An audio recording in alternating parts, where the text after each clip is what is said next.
Alright, the Mandalorian is straight up out here trying to make me cry like a bitch. The dam was officially broken last episode. Mandalorian Season 2 was finally moving in an interesting and exciting direction. The episode was packed with a ton of awesome shit, so I'm just gonna jump into it. Chapter 14, appropriately titled, The Tragedy, starts off with Mando telling Grogu how much of a special little 50-year-old boy he is before arriving in Tython near an ancient-looking rock formation. Mando places Grogu on the center of the rock, and just as he starts to meditate, another ship is landing near them. Buying Grogu some time, Mando goes to meet their unexpected company, who turns out to be Boba Fett. I honestly didn't expect to see him so soon. I thought maybe they were just going to have him dip into this season and then show up next season for a longer arc, but I was wrong. Boba Fett's here for his armor, and he's got Finnick, that assassin from Season 1, with a new cyber stomach on a rock with a sniper trained at Grogu's head. Meanwhile, Grogu is meditating hard, and who knows who he's communicating with. It could be Cal Kestis from Fallen Order, it could be hidden Mace Windu since the prequel trilogy, or it even could be the one and only Luke Skywalker. More importantly, he's doing the meditation gesture with his little hands, and it is so fucking cute. Mando and Boba Fett inadvertently work out a deal after a bunch of stormtroopers show up thanks to the tracker on the Razor Crest. Boba Fett and Fennec will make sure that Grogu isn't harmed in any way as long as he gets his armor back. And this is where shit gets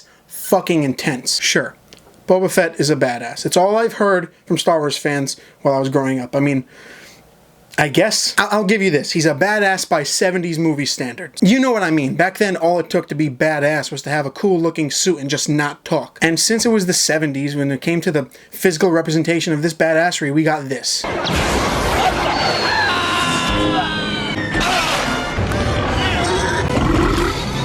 So I'm editing this video right now, and I'm putting in that clip of the Sarlacc, and I was going to put a burp sound effect over it, but I didn't know that they did their own burp sound effect, and that makes his death even fucking more pathetic.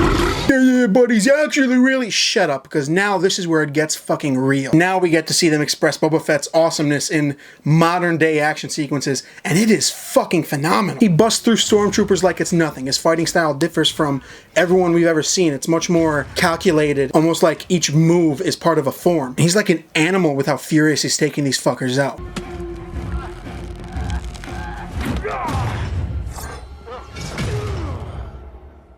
Side note, why the fuck do stormtroopers even have armor? The shit literally cracks like an egg from anything. I mean, I've never not seen stormtroopers sucking ass 24/7. How the fuck did these guys take over the galaxy again? They're literally a joke. I mean, I can't help but not be invested in the well-being of our main characters, because not only will they be fine, they're gonna easily obliterate these fuckers. Just as it seems like Mando and Fennec are being overwhelmed, Boba Fett comes in donning his full armor and proceeds to create even more Boba Fett porn.